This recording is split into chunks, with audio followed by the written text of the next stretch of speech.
हिंदुस्तान में एक हम समझते हैं ऐतिहासिक कदम रहा। इसके अतिरिक्त आने वाले दिनों में 1,60,083 और नियुक्तियां होंगी और उसमें जैसा कि एक सदस्य कह रहे थे, कंप्यूटर शिक्षकों की भी संख्या 26,000 होगी। इसके अतिरिक्त स्थानीय निकायों से जो शिक्षक थे उन्हें राज्यकर्मी का दर्जा देने के उद्देश्य से हम लोगों ने सक्षमता परीक्षा रखी और प्रथम सक्षमता परीक्षा में 1,87,000 स्थानीय निकाय द्वारा ये लोग उत्तीर्ण हुए। आगे चल के 85,000 से ज़्यादा लोग और परीक्षा दे रहे हैं और हम लोगों ने यह ध्यान में रखा है कि जब नियमावली बनाएंगे उनकी सांतरण की तो उसमें काफ़ी उदारता रखेंगे, खास करके महिलाओं के बारे में और खास करके असाध्य रोग या इस तरह के जो बीमारी से ग्रसित हैं या पति पत्नी हैं तो उन लोगों का सांतरण में हम लोग विशेष ध्यान देंगे। महोदय, अगर हम शिक्षा में सुधार चाहते हैं तो ज़रूरी है कि हमारे शिक्षक भी उस तरह से उनकी ट्रेनिंग हो। इसी कारण से हमारे जो SCERT जो इंस्टीट्यूट हैं, यहाँ पर मैं खुद भी गया हूँ, वहाँ पर हम लोगों ने किस तरह से शिक्षकों की ट्रेनिंग अच्छी तरीके से हो सके उस पर ध्यान दे रहे हैं और आने वाले दिनों में हमारा लक्ष्य है कि जितने शिक्षक हैं कम से कम साल में उनकी 2 बार ट्रेनिंग हो सके और वहाँ पर जो सिलेबस बनाए जाए वो ऐसे बनाए जाए कि वो आगे चल के हमारे छात्र छात्राएं जो कंपटीशन के एग्ज़ाम्स देंगे उसमें वो बेहतरीन रूप से सामने आ सके, कर सके। इसके अतिरिक्त जो आधारभूत संरचना है हम लोगों ने ध्यान दिया है कि किस तरीके से स्कूलों में जो बुनियादी सुविधाएं उसको दे पाएँ। उसके लिए हम लोगों ने कार्रवाइयाँ की हैं मुख्यालय स्तर पर और जिला स्तर पर, और हमने सभी माननीय सदस्यों से 10-10 विद्यालयों की सूची भी मांगी है जिसका आने वाले सत्र तक, इसके बाद के सत्र तक उसका हम लोग जीर्णोद्धार करने का प्रयास करेंगे। कई माननीय सदस्यों ने शिकायतें भी की थी कि जो काम हुए अच्छे तरीके से नहीं हुए हैं, तो उस पर हम लोग इंक्वायरी करा रहे हैं और जो भी दोषी पाए जाएंगे उन पर निश्चित रूप से कार्रवाइयाँ होंगी और कुछ कार्रवाइयाँ हो चुकी हैं। हम लोगों ने ये भी सुनिश्चित किया है कि जो हमारे निजी विश्वविद्यालय हैं उनका रजिस्ट्रेशन हो सके ताकि सही आंकड़ा आ सके और जब उनका आधार सीडिंग कर देंगे तो ये पता चलेगा कि जो 25% जो गरीब बच्चे हैं, बच्चियां हैं और जिसके खर्चे की प्रतिपूर्ति सरकार करती है वो सही आंकड़ा आ सके हमारे पास, और इस तरह से प्राइवेट स्कूलों में भी हम सही तरीके से मदद कर पाएंगे। परीक्षा संचालन में एक बहुत बड़ी जिम्मेवारी है हमारी और पिछले साल 1,35,00,000 से ज़्यादा छात्र छात्राओं ने परीक्षा दी और जो बिहार स्कूल एग्जामिनेशन बोर्ड है इस बार जो हम लोगों ने बिल लाया है उसके अनुसार अब ऑनलाइन परीक्षाएं भी संभव हो पाएंगी। सरकार की जो मुख्य जो स्कीम्स हैं जैसे मिड डे मील, मध्याह्न भोजन करते हैं, वो भी एक बहुत बड़ी चुनौती है।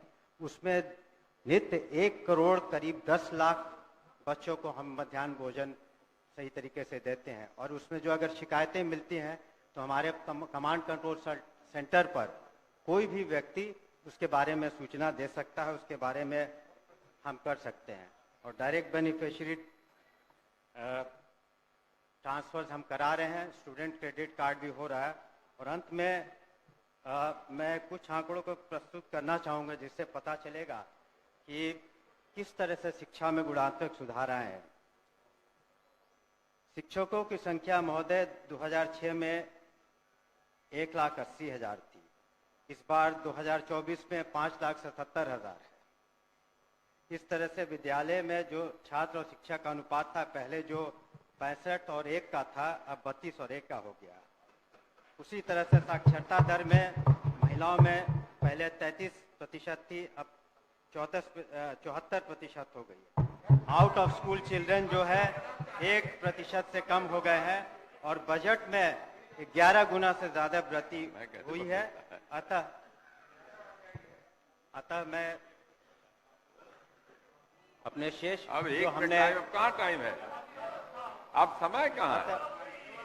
अतः सदन हमारी मांग को पारित करे और हमारी जो प्रोसीडिंग का पार्ट बना दिया जो हमने जो वक्तव्य है।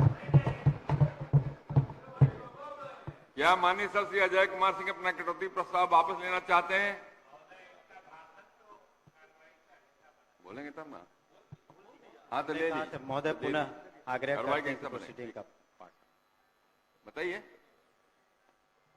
प्रश्न यह है कि शीर्षक की मांग 10 रुपए से घटाई जाए। जो इस प्रस्ताव के पक्ष में वे हाँ कहें। अरे आप भी नहीं बोल रहे हैं अजय जी? अरे आप कहें तो आप तो बोलिए। जो इस प्रस्ताव के विपक्ष में है वे ना कहें। मैं समझता हूं कि विपक्ष में बहुमत है, विपक्ष में बहुमत है, यह प्रस्ताव अस्वीकृत हुआ। अब मैं मूल प्रस्ताव को लेता हूं।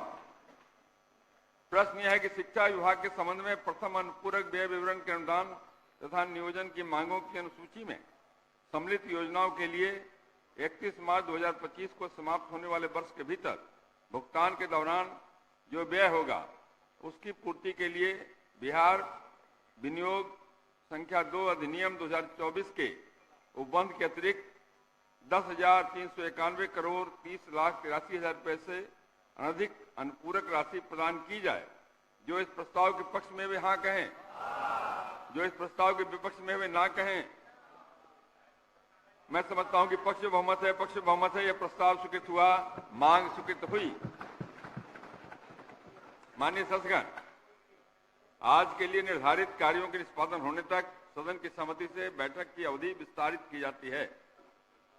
माननीय सदस्यगण, अब शेष अनुदानों की मांगे गिलोटिन के माध्यम से लिए जाएंगे। प्रश्न यह है कि प्रथम अनुपूरक व्यय विवरण के अनुदान तथा नियोजन की मांगों की अनुसूची में सम्मिलित योजनाओं के लिए 31 मार्च 2025 को समाप्त होने वाले वर्ष के भीतर भुगतान के दौरान जो व्यय होगा उसकी पूर्ति के लिए बिहार विनियोग संख्या 2 अधिनियम 2024 द्वारा स्वीकृत राशि के अतिरिक्त कृषि विभाग के मांग संख्या 1 कृषि विभाग के संबंध में 303 करोड़ 35,45,000 रुपए, मांग संख्या 2 पशु एवं मत्स्य संसाधन विभाग के संबंध में 310 करोड़ 52,49,000 रुपए, मांग संख्या 3 भवन निर्माण विभाग के संबंध में 2,847 करोड़ 47,97,000 रुपए, मांग संख्या 4 मंत्रिमंडल सचिवालय विभाग के संबंध में 41 करोड़ 44,96,000 रुपए, मांग संख्या 6 निर्वाचन विभाग के संबंध में 87 करोड़ 85 लाख रुपए, मांग संख्या 7 निगरानी विभाग के संबंध में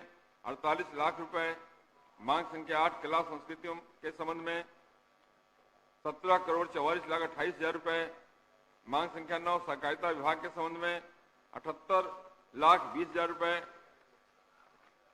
मांग संख्या 10 ऊर्जा विभाग के संबंध में 7,885 करोड़ 1,35,000 रुपए, मांग संख्या 11 पिछड़ा वर्ग और मध्य पिछड़ा वर्ग कल्याण विभाग के संबंध में 12 करोड़ रुपए, मांग संख्या